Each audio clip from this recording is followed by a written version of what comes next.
बिस्मिल्लाहिर्रहमानिर्रहीम अल्लाहुम्मा सल्ली अला मुहम्मदिन व आलि मुहम्मद वअज्जिल फरजहुम व फरजना मिनहुम। तमाम तारीफ़ें अल्लाह के लिए, दुरूद व सलाम मोहम्मद व आलि मोहम्मद के लिए। अस्सलामु अलैकुम अज़ीज़ान मोहतरम, मैं कनीज़िया अबुल फज़्ल इंजीनियर सईदा तलीहा ज़ैनब इस वक्त आपके सामने प्रोग्राम माह रमज़ान कनीज़िया अब्बास के साथ की 12th एपिसोड को लेकर हाजिर हूँ। इस प्रोग्राम में जो कससुल अंबिया की सीरीज का आगाज हुआ है और आज जिस सिलसिले में मैं आपके सामने इस सेशन को लेकर आई हूँ वो है हजरत इब्राहीम अलैहिस्सलाम। जैसा कि बहुत सारे अंबिया के बारे में मैंने आपके सामने बयां किया कि किस तरह से उन्होंने अपनी जिंदगियां गुजारी हैं और जिस जिस कौम पर वो नबी बनाकर रसूल बनाकर भेजे गए थे उन्होंने किस तरह से उनकी तालीम और तरबियत में अपना किरदार अदा किया है, किस तरह से खुदावंद आलम ने अंबिया को फौकियत और फजीलत और बरतरी अता की है और उनका क्या बुलंद मकाम और मर्तबा है।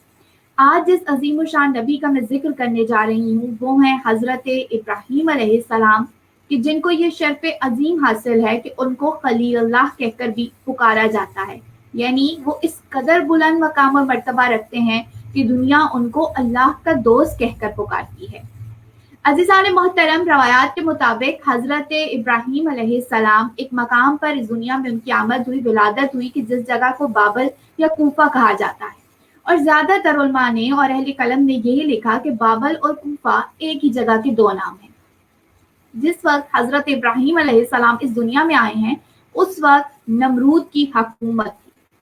तारीख में हमें ये मिलता है कि 4 ऐसे अफराद हैं या कुछ उलमा के मुताबिक 5 ऐसे अफराद हैं कि जिन्होंने पूरी दुनिया पर अपनी हुकूमत और सल्तनत कायम कर रखी थी, जिनमें से एक हजरत जुल्करनैन अलैहिस्सलाम, हजरत सुलेमान अलैहिस्सलाम, सिकंदर, शद्दाद, नमरूद और बख्त नसर हैं कि जिनके बारे में तारीख ये बताती है कि इनकी हुकूमत और इनकी सल्तनत इस कदर फैली हुई थी कि गोया ये पूरी दुनिया पर हुकूमत करते थे।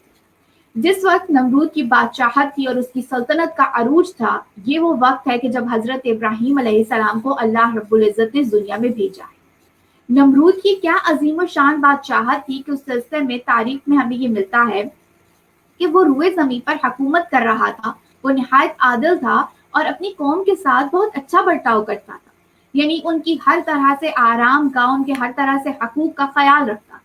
लेकिन शैतान जो कि इंसान का अज़ली दुश्मन है, उसने नमरूद के जहन में ये ख्याल डाला कि वो शख्स कि जो इतनी बड़ी सल्तनत का मालिक हो और इतने लोगों पर हुकूमत करता हो, उसके इख्तियार में इतना सब कुछ हो, तो उसको ये हक हासिल है कि वो लोगों से सजदा करवाए खुद को। यानी क्या कि जो खुदाई दावा था नमरूद का वो शैतान के वस्वसे या बहकाने पर हुआ और नमरूद ने अपनी उस सोच को, अपने उस ख्याल को हकीकत में बदल दिया और उसके लिए उसने क्या किया कि अपने जैसे बुत बनवाए, ऐसे बुत कि जो नमरूद से शक्ल सूरत में और उसकी जिसामत से मुशाहबत रखते थे और उनको अपनी पूरी सल्तनत में और उसके अंदर जितनी भी हुकूमतें थी उन सब में भिजवा दिया इस ऐलान के साथ कि लोग उसके जैसे बनाए हुए बुतों को अपने घरों में रखें और उसकी इबादत करें, उसकी पूजा करें और उसके सामने सजदा करें और उसको खुदा माने, क्योंकि वो लोगों को दुनिया की हर चीज अता कर रहा है और उनका ख्याल रख रहा है। तो गोया वो इस बात का ज्यादा हकदार है कि वो खुदा कहलाया जाए। अज़ीज़ान मोहतरम, तारीख में हमें ये मिलता है कि इस तरह से नमरूद की जो परस्तिश है उसका आगाज हो गया और लोग नमरूद को ही खुदा मानने लगे। सारी दुनिया पर उसने यही साबित करने की कोशिश की कि वो खुदा है और उसके साथ साथ उसने अपना एक मरकज बनाया था। उस मरकज की क्या शान और शौकत थी, उस सिलसिले में तारीख में हमें ये मिलता है कि उसके पाया तख्त में इतना वो बुलंद था कि वहां पर किसी भी कीड़े मकोड़े को या किसी भी मक्खी या मच्छर को भी जाने की इजाजत नहीं थी और ना वो जा सकते थे, यानी इस कदर उसने एहतमाम और इंतजाम कर रखा था। हमें तारीख में मिलता है कि उसने एक बहुत बड़ा हौज तैयार कराया था और साल भर में उसके गिर्द एक बहुत बड़ा जश्न मनाया जाता था और उसकी सल्तनत के जितने भी अफराद थे उनको उसने ये हुक्म दे रखा था कि जिस दिन जश्न का दिन होगा वो अपने घर से हर किस्म का मशरूब लेकर आए, यानी जिस किस्म का भी उनके पास मौजूद है वो लेकर आए और फिर उसको उसी बड़े हौज में डाल दिया जाता था।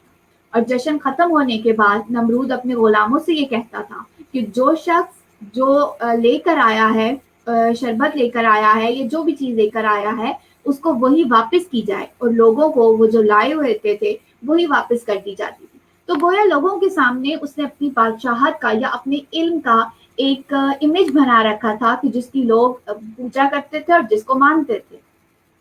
اس کا حوض اتنا بڑا تھا کہ اس سے تقریباً ہر علاقے کی طرف ایک رستہ جاتا تھا. نمرود جس علاقے پر غضبناک ہوتا تھا یا جن لوگوں پر اس کو غصہ آتا تھا تو وہ اس علاقے کا پانی اس حوض سے کھول دیتا تھا اور وہ لوگ ڈوب جاتے تھے، یہاں تک کہ بہت سے لوگ ہلاک ہو جاتے تھے. گویا اس طرح سے وہ اپنے غضب کا، وہ اپنے قہر کا بھی ایک لوگوں کے سامنے مظاہرہ کیا کرتا تھا. تاریخ میں ہمیں یہ ملتا ہے کہ اس نے اپنے اس مرکز کے دروازے پر ایک بہت بڑی بطخ بنوا رکھی تھی. وہ ایک جادوئی بطخ تھی کہ جب کوئی اجنبی اس شہر میں پہنچتا تھا یا اس کے قریب پہنچتا تھا تو وہ بطخ شور مچاتی تھی اور تمام لوگ اس کی آواز کو سن لیتے تھے. اور جو محافظین تھے، جو سپاہی تھے، وہ پھر اس وقت بھاگے دوڑے چلے آتے تھے اور اس شخص سے پوچھتے تھے کہ وہ کون ہے اور یہاں پر کیوں آیا ہے اور اس کا کیا مطلب ہے اور کیا وہ چاہتا ہے. اس کے علاوہ اس نے اسی دروازے پر ایک تبل بھی نصب کروا رکھا تھا. اور اس سلسلے میں تاریخ یہ کہتی ہے کہ جب کسی کے ہاں چوری ہوتی تھی تو سوال کرنے پر اس تبل کے اندر سے آواز آتی تھی کہ چور فلاں مقام کا رہنے والا ہے، یا یہ اس کا نام ہے، یا وہ اس وقت فلاں جگہ پر فلاں مرکز پہ موجود ہے. گویا اس طرح سے جادوئی چیزوں کے ذریعے نمرود نے اپنی مصنوعی بادشاہت قائم کر رکھی تھی اور لوگوں کے ذہنوں پر اس کی بادشاہت کا، اس کی خدائی کا ایک رعب قائم تھا. تاریخ میں ہمیں یہ ملتا ہے کہ اس کے علاوہ اس نے اپنے دروازے پر ایک جادوئی عورت کی جو ہے وہ مورتی بھی بنا کر رکھی ہوئی تھی جو کہ دروازے پر موجود تھی. اور جب کسی غائب شخص کی تلاش کرنی ہوتی تھی تو ایک مقررہ مدت پر وہاں پر لوگ جمع ہوتے تھے اور اس کے پاس آ کر اس غائب شخص کے بارے میں سوال کرتے تھے کہ جو شخص گم گیا ہے یا غائب ہو گیا ہے وہ اس وقت کہاں پر موجود ہے، اور وہ عورت اس غائب شخص کے بارے میں تفصیلات فراہم کرتی تھی. وہ بتاتی تھی کہ کون غائب ہوا ہے، کہاں غائب ہوا ہے اور اس وقت کہاں پر موجود ہے، تو لوگ جا کر اس کو آسانی سے تلاش کر لیتے تھے. ایک روایت کے مطابق نمرود نے 1700 سال حکومت کی ہے. اس کا تخت 4 کووں پر رکھا ہوا تھا، اور ایک روایت کے مطابق نمرود وہ پہلا شخص ہے کہ جس نے اپنے سر پر تاج رکھا تھا. تو گویا جو سر پر تاج رکھ کر اپنی بادشاہت کو منوانے یا اپنی حاکمیت کو منوانے کا سلسلے کا آغاز ہوا تو نمرود اس چیز کو سٹارٹ کرنے والا تھا. اور تاریخ میں ہمیں یہی ملتا ہے کہ یہی وہ پہلا شخص ہے کہ جس نے سب سے پہلے اپنے سر پر تاج رکھا تھا. اور کلم کھلا خدائی کا دعویٰ کرنے والا بھی ایک روایت کے مطابق یہی وہ پہلا شخص تھا. عزیزان محترم، نمرود نے خواب دیکھا تھا. وہ کیا خواب تھا؟ اس سلسلے میں تاریخ یہ کہتی ہے کہ اس نے خواب دیکھا کہ افق پر، آسمان پر، اس جگہ پر جہاں وہ رہ رہا تھا ایک ستارہ ظاہر ہوا ہے، اور وہ ایسا ہے کہ اس کے نور اور جمال سے آفتاب اور مہتاب نابود ہو گئے ہیں اور ان میں قطعاً کسی قسم کی روشنی یا ضیاء باقی نہیں رہی ہے. جیسے ہی وہ خواب سے بیدار ہوا وہ بہت پریشان ہوا. اس نے اپنی تمام سلطنت کے ماہر نجومیوں کو بلایا، کاہنوں کو بلایا اور ان کے سامنے اپنے اس خواب کو بیان کیا، اس بات کے ساتھ کہ وہ اس خواب کی تعبیر چاہتا ہے. تمام کاہن اور نجومی جو وہاں موجود تھے وہ اس خواب کی تعبیر کو سمجھ چکے تھے، لیکن ان میں سے کسی کی یہ ہمت نہیں ہوتی تھی کہ وہ نمرود کے سامنے اس کی خدائی کے خاتمے کا اعلان کرے. آخرکار ایک شخص اٹھا جو کہ ان تمام نجومیوں کا سردار تھا، اور وہ یہ کہنے لگا کہ اس خواب کی تعبیر یہ ہے کہ عنقریب تمہاری سلطنت میں ایک ایسا بچہ پیدا ہوگا کہ جس کا ستارہ آسمان پر روشن ہوگا، وہ اپنی شریعت لائے گا، وہ خدا کے نبی ہونے کا دعویٰ کرے گا، اور یہ جو تمہاری بادشاہت کے سورج اور چاند ہیں یہ ختم ہو جائیں گے اور ان میں کوئی روشنی اور اس حقیقت میں کوئی بھی سچائی باقی نہیں رہے گی. نمرود یہ سن کر بہت پریشان ہوا اور پوچھنے لگا کہ اس کا کیا حل نکالا جا سکتا ہے. تمام نجومی اس بات پہ متفق ہوئے کہ جو شخص بھی سلطنت میں جس کے ہاں بھی بچہ پیدا ہو اس کو مار ڈالا جائے. اس سلسلے میں تاریخ یہ کہتی ہے 1,00,000 ایسے چھوٹے بچے تھے کہ جن کو اس وقت اس خواب کو دیکھنے کے بعد مار ڈالا گیا.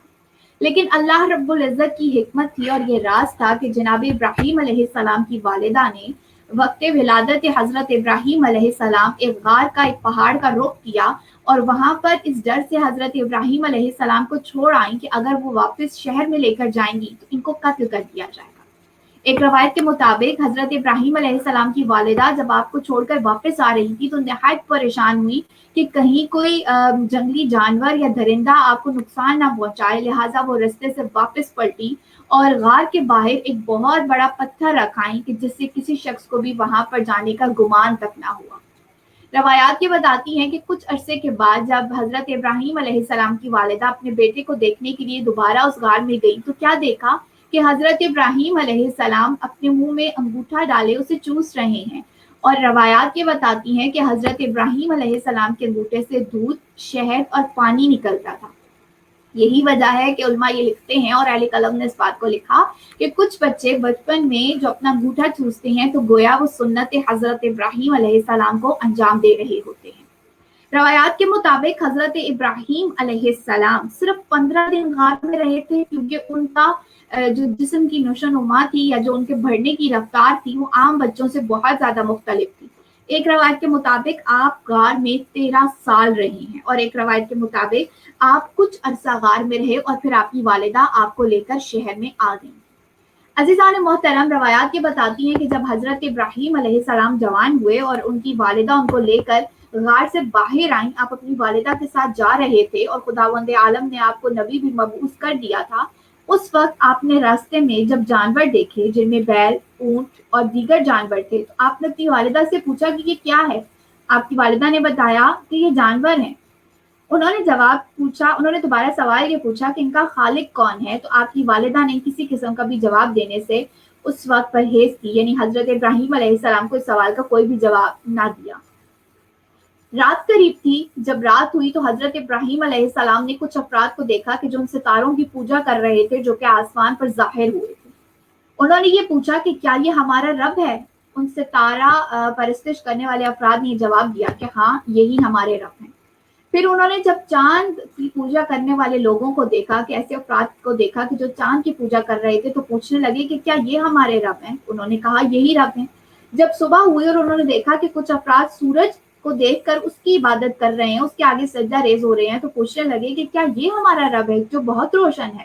تو ان افراد نے کہا کہ ہاں، یہی رب ہے۔ لیکن حضرت ابراہیم علیہ السلام فوراً یہ فرمانے لگے کہ اے قوم، یہ ڈوبنے والے کسی طرح خدا نہیں ہو سکتے ہیں، خدا بس وہی ہے کہ جس نے ان سب کو پیدا کیا ہے۔ ایک روایت کے مطابق حضرت ابراہیم علیہ السلام کو ان کی والدہ نے جب ان کے والد کے سامنے پیش کیا اور تمام تر ماجرا اور واقعہ سنایا تھا تو اللہ رب العزت نے ان کے والد کے دل میں ان کی محبت ڈال دی تھی۔ لیکن افسوس کی بات یہ ہے کہ کچھ ہی عرصہ حضرت ابراہیم علیہ السلام کے والد حیات رہے اور بہت جلد وہ دنیا سے رخصت ہو گئے۔ حضرت ابراہیم علیہ السلام کے ایک چچا کہ جن کا نام تاریخ میں آزر ملتا ہے، وہ بت بنایا کرتے تھے جن میں نمرود کی شکل کے بھی بت تھے اور دیگر اقسام کے بھی بت تھے، اور وہ اپنے بیٹوں کو بھیجا کرتے تھے کہ بازار میں جائیں اور ان بتوں کو فروخت کر کے آئیں۔ جب حضرت ابراہیم علیہ السلام کے والد کا انتقال ہو گیا تو ان کی کفالت کی ذمہ داری ان کے چچا آزر نے لی۔ اپنے بیٹوں کے ساتھ انہوں نے حضرت ابراہیم علیہ السلام کو بھی کہا کہ وہ جائیں اور ان بتوں کو فروخت کر کے آئیں۔ پہلے تو حضرت ابراہیم علیہ السلام مانتے نہ تھے، لیکن جب دیکھا کہ حالات ان کے حق میں نہیں ہیں تو اس بات پر مان گئے۔ لیکن جیسے ہی ان بتوں کو لے کر بازار میں آئی تو حضرت ابراہیم علیہ السلام نے یہ آواز لگائی کہ ہے کوئی ایسا جو اس قسم کے بت کو خریدے کہ جو نہ نفع پہنچا سکتے ہیں نہ نقصان۔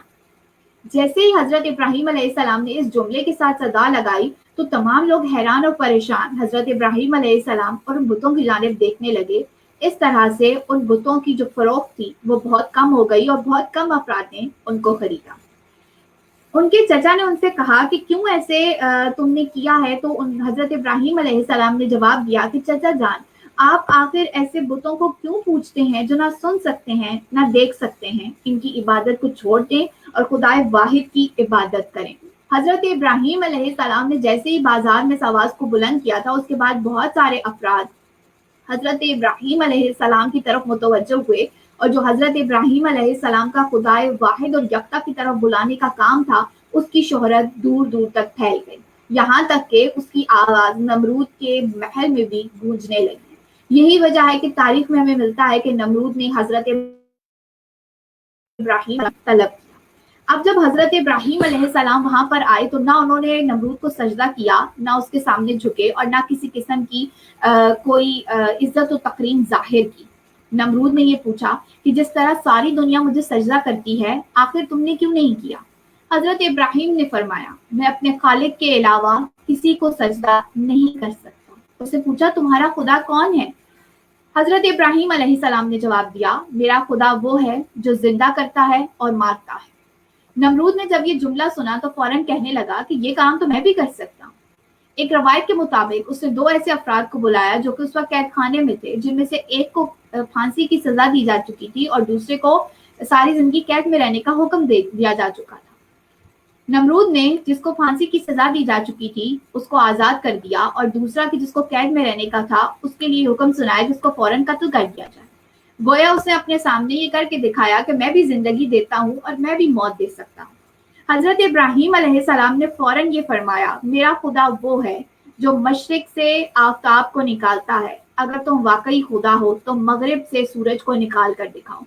नमरूद इस बात का कोई जवाब न दे सका, लेकिन वो ये समझ चुका था कि हजरत इब्राहिम अलैहिस्सलाम ही वो हैं कि जिनके बारे में नजूमियों ने उसको बताया था कि एक ऐसा शख्स आएगा कि जिसकी नबूवत का सितारा चमकेगा और जो तुम्हारा खुदाई दावा है वो खत्म हो जाएगा। इस सिलसिले में उसने ये ख्याल किया कि हजरत इब्राहिम अलैहिस्सलाम को मार डालना चाहिए ताकि जो लोग उसकी खुदाई से मुनहरिफ हो रहे हैं उन लोगों को रोका जा सके।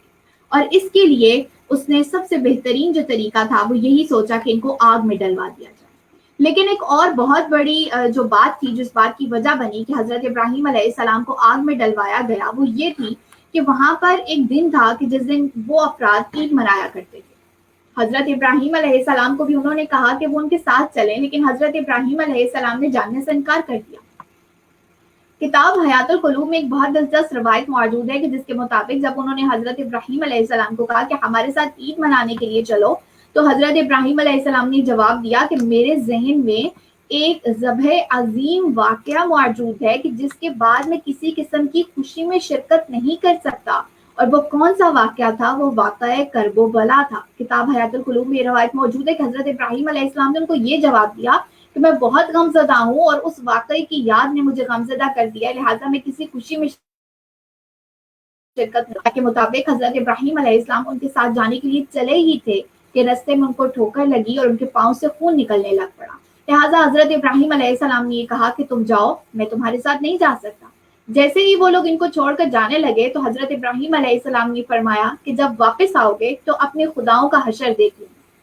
एक शख्स ने हजरत इब्राहिम अलैहिस्सलाम की बात सुन ली थी और यही वजह है कि बाद में जब हजरत इब्राहिम अलैहिस्सलाम को पकड़ा गया था तो इस शख्स ने गवाही दी। रवायत ये बताती है कि हजरत इब्राहिम अलैहिस्सलाम ने क्या किया कि वो उस बुत खाने में तशरीफ ले गए।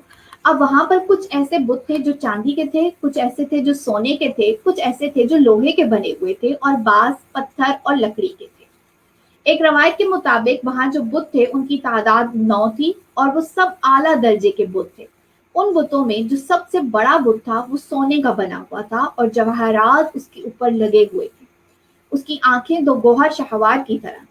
तिब्री ने इस रवायत को लिखा कि ईद के मौके पर जब लोग जाते थे तो पहले बुतों की पूजा करते थे और उनके सामने खाने मुख्तलिफ किस्म के पेश करते थे और वहां पे वो पड़े रहते थे और वो चले जाते थे। और जब वापस आते थे तो ये समझते थे कि उन खानों पर उनके बुतों ने निगाह की है, लिहाजा वो बाबरकत हो गए हैं, तो उन खानों को लेकर अपने घर चले जाते थे। अब जब हजरत इब्राहिम अलैहिस्सलाम वहां पर पहुंचे हैं तो उन्होंने क्या किया कि सबसे पहले एक हथौड़ा लिया कि जिससे सारे चांदी और लोहे के बने हुए या पत्थर और लकड़ी के बने हुए बुतों को तोड़ दिया और जो सबसे बड़ा बुत था उसके कंधे पर वो हथौड़ा रख दिया और हजरत इब्राहिम अलैहिस्सलाम वहां से वापस आ गए। अब जब लोग वो वहां पर वापस आए तो उन्होंने अपने बुतों का ये हाल देखा तो वो नहायत परेशान और रंजीदा हुए और उनको समझ नहीं आई कि आखिर ये क्या हुआ है। हजरत इमाम जाफर सादिक अलैहिस्सलाम फरमाते हैं कि जिस दिन हजरत इब्राहिम अलैहिस्सलाम ने बुत चिकनी की थी वो नौरोज का था। हजरत इब्राहिम अलैहिस्सलाम जब अपने घर चले गए, रात गुजरी और जब सुबह को वो सारे लोग वापस आए, उन्होंने अपने बुत खाने में वो हशर देखा कि उनके बुतों का क्या हो चुका था, तो वो बहुत परेशान हुए।